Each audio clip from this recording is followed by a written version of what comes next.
Welcome to the shop for episode 10, aka the Silky Nutmeg Ganache, first resident queen of Puerto Vallarta, halftime, lip sync, SmackDown, Lollapalooza, Secret Redemption, Eleganza show. Was it good? When was it filmed? Did someone get unfair advantage? And finally, Silky Nutmeg Ganache going ballistic on basically everyone. She looks metallic. Metallic. Though I can't quite recall overnight sensation.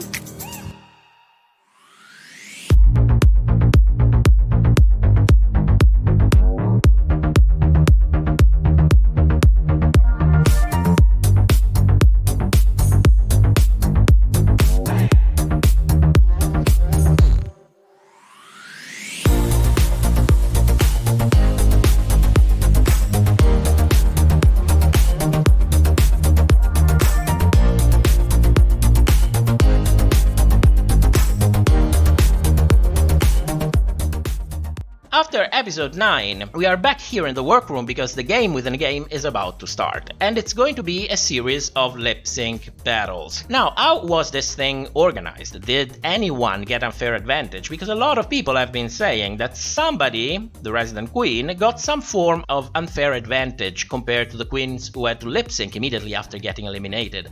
And that is false. Because every queen had one episode to prepare, because everyone lip-synced only the episode after they got eliminated. Now, for example, this is an image from the cryptiques in episode 3, the episode in which the resident queen actually went home. And look at the judges, because if we take a look at the lip-sync between Serena and Jiggly, they are wearing the same dress. And it's the same judges. Both of these queens had time to prepare until episode 3, despite Jiggly being eliminated in episode 2. And this goes on for all of the lip sync. Everyone got the same amount of time to prepare.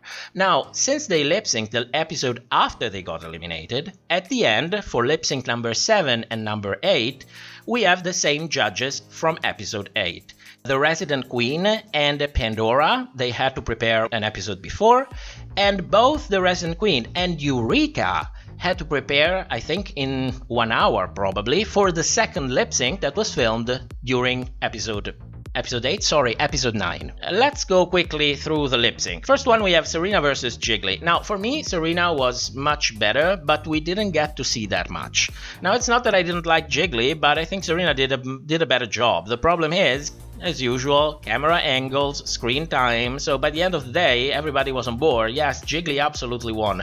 She didn't do bad, but I think Serena did better. And considering the treatment that she got on All Stars, maybe it wouldn't have been bad if she had at least one more lip sync to actually shine. Next up, we have Jiggly versus the resident queen of Puerto Vallarta. And here for me, there is no contest, because first of all, I love the song. Girls Just Wanna Have Fun is like a gay anthem. And Silky with that bottle gimmick that she had, and then the alcohol and drinking, I thought it was an incredible way of performing this lip sync. I mean, she clearly prepared, and considering that she and Jiggly had basically the same amount of time to prepare for the song, the resident queen was clearly better prepared. For me, it's no contest. Next up, we have the resident queen versus Yara Sofia, lip syncing to Point of No Return. Now, this for me was a little bit of a bad choice. They shouldn't reuse songs from iconic lip syncs from the show, because I kept thinking about Band de la Creme and Darien Lake. And the reality is, when you compare both of these two performances, which were not bad, but when you compare them to such an iconic lip sync from such iconic queens, they both look bad. They both look inevitably bad. So when this lip sync was over, I was like, okay, send them both home. That's it for me. I'm sorry, but this is how I felt. Anyway, the resident queen wins, and she advances to the next lip sync, which is going to be versus Scarlet Envy. Silky had prepared a little bit for this lip sync as well. She had a flag kind of thing. Both of them did a great job. But again, I couldn't see Scarlet. I don't know if she really did worse than the resident queen. I think no one really did bad in this lip syncs battle. But the point is, a lot went on with the camera works.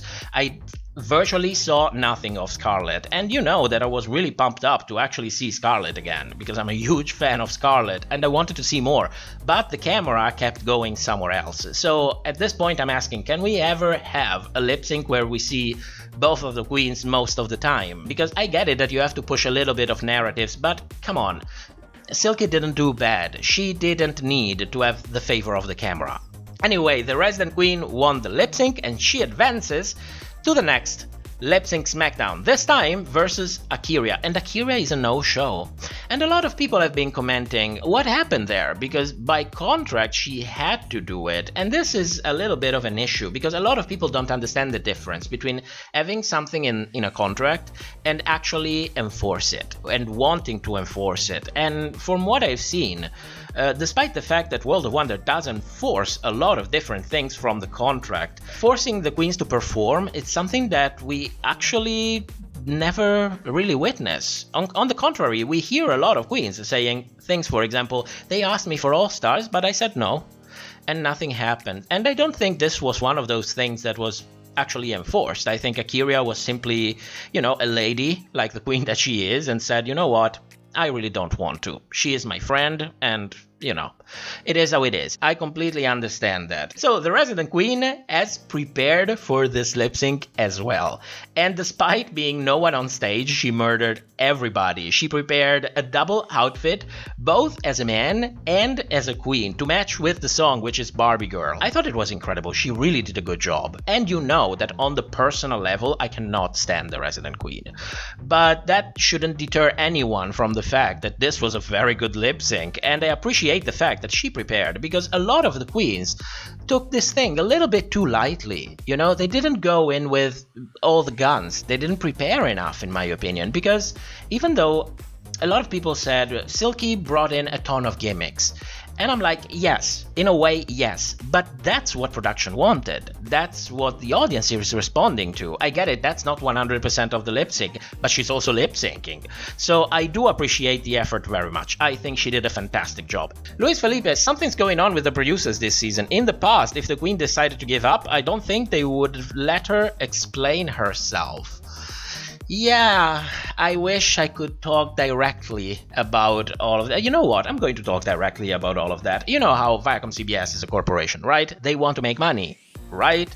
They don't care about issues. They don't care about changing the world. They don't care about... They're a company. They care about money. So if your way to make money is to stop being a complete hassles to queens of color, that's what they do. That's it. Why? Well, because people are very sensitized to this kind of bullshit today, and they're going to read them to filth and punish them with their wallet if they dare continue to do this bullshit. That's why in this season of All Stars and in the last season of Drag Race season 13, curiously, the villain chosens were not people of color. And we know that they used to love to villainize people of color, especially bigger girls of color. You have Silky right there. Next up, we have the Resident Queen versus Jan, and this is where I actually disagree with the judges. I think that Jan did fantastic. She had an impeccable wig reveal. I don't know if you can tell by the picture, but it was flawless. She brought in this completely different attitude that totally went with the song. She broke a piece of the stage. She looked like a complete different person. So I appreciated Jen the most in this lip sync. Problem is, I didn't see much of it because the camera work was here again to push a storyline. The Resident Queen had a little bit of a reveal, but there was not much going there. At some point, she brought a guitar that she left on stage to pick up during the lip sync. And you see what I mean? She put commitment into this. You cannot deny that. When you prepare this kind of things, it's just professionalism. It's being professional. You always have to have that little bit more to elevate your performance a little bit. If she didn't have that guitar, I am not sure if she would have won this. Or at least they would have had to go much harder with the final edit for the lip sync, because for me, Jan won this. So Silky won this, and next up, she's going against Pandora Box. Now, Pandora didn't stand any chance to actually win this, because you know how the show is, she's just too old.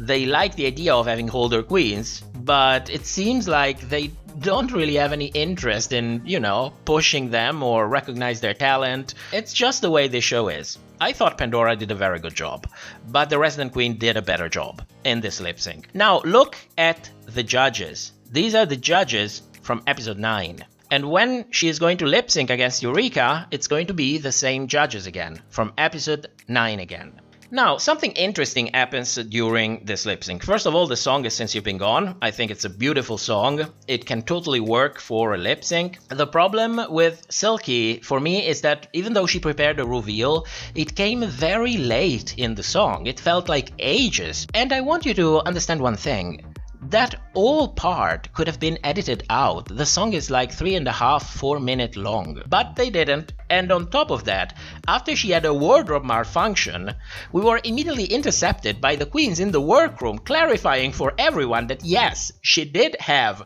a wardrobe malfunction. That could have been edited out as well. Is she still stuck in the costume? I think.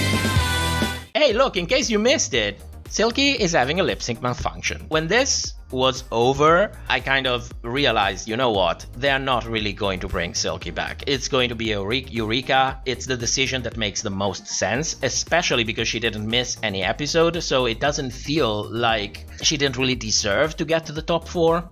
So, by the end of this lip sync Lollapalooza extravaganza SmackDown, we have a cliffhanger. We don't know who is going to come back. Who is it? Is it the Resident Queen or is it Eureka? Of course, if you paid attention to the edit, by this point, you would know that there's almost no chance the Resident Queen is actually coming back.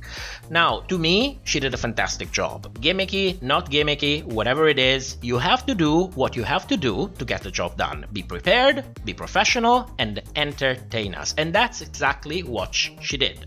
Which unfortunately has been the opposite of what she's been doing lately, of what she's been doing on social media. What I can best describe as a social media narcissistic rampage against basically everyone, in my opinion of course, sometimes with good reasons, mostly not. Now, you can have the best edit on the show, but if you behave like a dick outside of it, people are going to catch up pretty quickly. So she basically managed to undo all of the good that the edit did for her in this season of All Stars. I don't know what the hell happened, because this is not the first time this happens. Tamisha had an incredible edit in season 13 and she managed to undo all of that in a matter of 1 month. Now, the Resident Queen comes with one incredible redemption storyline in which she actually has a chance to explain everything that happened to her and earn a redemption from it, and then she goes on social media and everything completely unravels. So let's go down memory lane for a moment. Not for the sake of drama, of course, but because I think that there is a lesson to be learned in here. After filming for season 11, the editors worked their magic on Silky's edit and transformed her into the seasonal-long villain for season 11. So you know the gist. Cut and paste, eerie music, teleports, over-dramatization, so on and so forth. As a result, she became the target of social media attention, where the usual idiots with 1.5 working brain cells thought it was normal to offer insults, racial slurs, or violence threats toward her. You know, that's what a smart person do, doesn't it? So the whole social media package. As a result, Silky lost gigs, probably becoming financially unstable instead of recouping the money that she invested on Drag Race. No doubt she felt like shit thanks to all the quality feedback that was offered to her on social media, and maybe even a little bit unsafe in her everyday life, because, you know, that's what being a fan means today, threatening people. So coming to All Stars 6 opened for her the possibility of redemption in the public eye, and I think that Silky played her card like pro. With the blessing of the producers and the editors, of course, she was going to finally set the record straight. And for more info on the storyline and the editing with the storyline, we have it all covered on episode 3 of The Chop for All Stars 6. Now, her story could have ended here. Redemption achieved, everybody loves her, everybody's not denying anymore everything that was done to her back in season 11. She's finally appreciated for being an entertainer, for being a professional, and the story could have ended here. Unfortunately, some minor mistakes were made. After filming All Stars 6, to celebrate her achievement, celebrate in quotes, in January 2021, during the height of the pandemic, Silky went on vacation with Shangela and Vanjie to party without a mask in Puerto Vallarta, officially becoming known, at least on this channel, as the Resident Queen of Puerto Vallarta. Now, when asked about it, she apparently blamed it on racial pressure in the U.S. No apologies were ever made by any of the 3 queens listed here, at the best of my knowledge, of course, but a lot of people didn't care. Why didn't they care? Well, you know, for all the many reasons that we cannot really discuss that issues in here. But a lot of people also thought, you know what, that's 6 months ago. Now I'm seeing this season of All Stars, I'm entertained, she's doing her job, she's doing good, I'm willing to just forget about that. You know, I am the one who's not willing to forget about that. I'm the one pushing for accountability. But, you know, it's understandable that a lot of people said, you know what, we are tired of this shit. Let's just forget about it. Let's just love her now. Which is a good thing. So at this point you might think this was a close call. Let's be more careful. But of course not. Because it's time to shit on Jan, the villain of All-Star 6. So while talking about her elimination, she took the chance to elevate her performance at the expense of Jan, which is kind of a curious choice since the other two contestants that sang live during the talent show actually were Ginger Minj and Kylie Sonic Love, two queens that had an incredible edit and ended up in the top 4, while Jan ended up edited as a villain. I mean, who cares about Jan? She's a villain. If you throw her under the bus, everyone will be on board with that.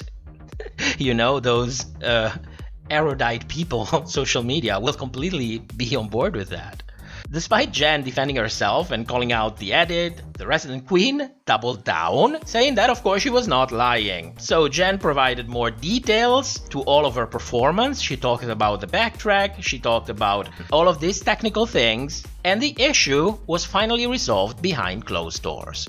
So apparently it's okay to build narratives about villains, it's okay to act reckless on social media toward villains. It's okay to ignore the consequences of your statements and how they can deeply impact other entertainers and other people, or their livelihood. As long as the villain is not you, of course. That's fucking convenient, isn't it? So at this point, some people kind of started to realize that there was a little bit of inconsistency in there. But still, everything went, you know, largely unnoticed. And unfortunately, this is just the beginning. Because this time it's time to shit on Trinity. Now, the narrative here is that according to the resident queen, Trinity should have told her, I am eliminating you during the deliberation. You know, like every queen has always done on All Stars, right? During deliberation, they go to a queen and they said, I'm picking your lipstick and I am eliminating you. I'm sure that there are no racists out there who use the queen's statement as an opportunity to throw gasoline on the fire and attack Trinity. Under the narrative that Trinity was not trying to do what everyone else does during deliberation, Trinity was not trying to lift her up. Oh no, Trinity was lying. Trinity had to be honest, especially to another black girl. It's funny how this rhetoric works when the black girl is you. If the black girl is another black girl, then it doesn't matter anymore. Apparently, racial bias only counts if you are the queen of color in question, not others. So at this point, things are going downhill quickly. But the lip sync smackdown is coming up soon, and that seems to actually make the situation go downhill extremely quickly, because we go from building narratives to outright accusations and possibly lies. What's happening? Back in the day, back in season 11, Vicky Vox was not so nice toward Silky on social media. She called her, I think, a sack of potatoes or whatever it was. She was not being respectful to her. While she was doing this comment, somebody intercepted the conversation and claimed that Silky didn't respect boundaries during a live show. At that point, the thing, of course, was blown out of proportion on social media. Articles were made talking about, you know, all of these allegations. So, and you can imagine the effect on Silky. Already she was dealing with the villain edit, which is no joke, and adding this to the whole bunch clearly left a scar. So at this point, she's coming back, rightfully so, and saying, please apologize for what you did. To which Vicky obliges. She actually apologized. And this is the point of no return, because at this point it looks like Silky went completely ballistic, because she calls out an article made on a site called Instinct Magazine. She calls out Instinct Magazine saying, the source to your article has come forward. Now that she has apologized for lying, maybe I have my public apology for that lie your journalist wrote to attempt to end my career. So she wants an apology because she's claiming that the article pushed lies. and this is in itself a lie, because the article only mentions the allegations. There are no lies. And certainly they were not made to end her career. If anything, they were made for generating more clicks and more engagement and more money. You know, this is what companies care about. They care about money. And she continues, I don't care that the journalist was fired. So she is saying, indirectly, that the journalist that wrote that article was fired. He was not. So, and continues, I need to correct the trauma inflicted on me publicly. So, what's happening in here? Well, I think she completely lost her mind. I don't know what's been going on in her mind, honestly. What I do know for sure is that incredibly, Instinct magazine responded, calling her out for pushing false information and her general lack of receipts. And they say, and I'm going to read this to you, Silky's been making the round recently in July 2021, revisiting the allegations from March 3rd, 2019. She has stated she had an encounter back in August 2020 with the person who allegedly claimed they were harassed by the Queen. She shared a couple of tweets recently asking for an apology, since she has said the accuser has allegedly come forward and said the accusations were all false. She elaborates in the video below from her appearance on Hey Queen in December 2020. Silky doesn't share who it was or their apology, so she has no receipts, but she loops in an apology from Vicky Vox, who originally shared the accusations on Twitter. Vicky didn't claim anything. She shared the accusations.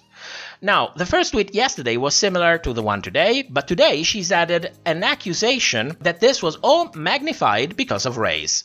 If she's saying Instinct was playing this up to humiliate a black drag queen, Jesus, just stop. Then again, is she referring to Vicky Vox as a white woman or her accuser? We don't know. She's also been vocal about that Instinct allegedly, see how that word works, allegedly fired the writer that wrote the original piece. No, that never happened. We wouldn't do such a thing, as these were alleged claims, and that is how this was covered.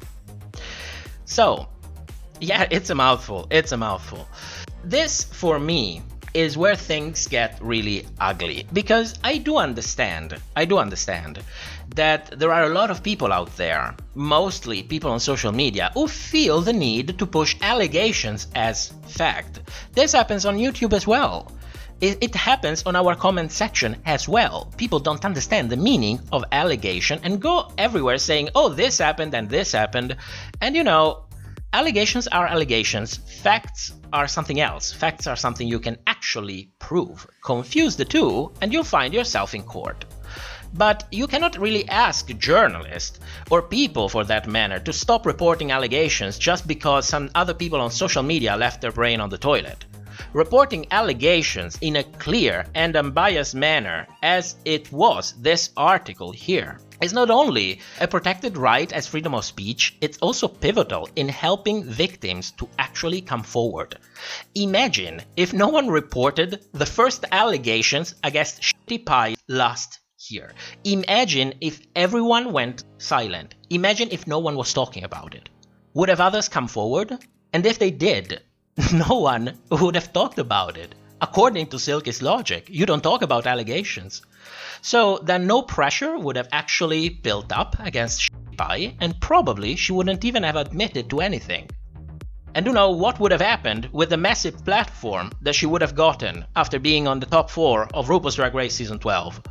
This is something that I want you to understand. The fact that some people are mentally damaged out there and don't know the difference between news reporting and actually pushing lies and damaging people. This is a problem, because you cannot give up talking about these kind of things. Of course, in a polite manner, of course, in an unbiased manner, but those things had to be reported, because you never know. So at this point, there is one last burst against the pit stop, which I find gaggy, because apparently they didn't have enough praise for her. All praise, no criticism of any kind. If you do, that's clearly racist. Let's tell that to Trinity. I don't know, I don't even know how to describe it. It looks like everything kind of revolves around her. You know, I said it one time, I'm going to say it again. I don't think that this is a bad person. I think this is a person that is so concentrated on herself that completely forgets that there is a whole world around it. And if you only think about yourself, only by pure statistic, you will inevitably end up walking on other people because you just don't see them. You just see only you. Since this has been a long talk, what is the moral of this story? Why did we talk about this for a moment? Because this was not only, oh my god, yes, the drama, ooh, see what happened. No, that's not the point. Because as the edit went on, elevating the resident queen's image with more and more people showing up on social media, cheering up for her redemption, supporting her, she seemed to grow more and more confident in her convictions. The problem is that she looked resentful, even belligerent, to the point of seemingly doing to others the same things that she complained were done to her back in season 11. And you see, and here is my point, social media pressure of the good or bad kind can be corruptive, especially for those who experienced firsthand the outright abuse and financial instability that can come from being the target of people's overreactions on social media, pushing them as far as perpetrating the same kind of abuse that they suffered on others. So you can't be irresponsible on social media. You can't risk ruining people's lives and livelihood by misusing your media reach, pushing narratives at the expense of everyone, be it Jan, Trinity, or a journalist. And Silky's story for me is kind of a cautionary tale of how deliberately enable people's resentment can sometimes lead to catastrophic results. And, there is a difference between supporting and enabling. But I guess that's another story for another time, because it's already getting pretty late. Now, Silky, at the end of the line, between you and me, I personally wish that you can fully recover from that experience that was season 11, that traumatic experience that clearly was season 11, because you're a smart and talented queen, so I just wish that you get out of your head. You are not the center of the world. No one is. But you are a part of it, so, don't let those whole scars outshine your potential as an entertainer, but especially as a role model. So in the next year, I expect you to prove me wrong on everything that I said before. So don't delude me, and good luck. And with that said, our review for episode 10 is actually done. Sorry I've been so late releasing this episode. We have the live stream last Sunday for episode 10 and 11. I hope to have episode 11 out tomorrow already, so that we can immediately go Sunday for the live stream for the finale. Thank you so much for our patrons for supporting our asses every month. And a shout out to our new patron Roman, who just joined yesterday. Thank you so much for your support. Thanks everyone for watching, and I will see you very soon.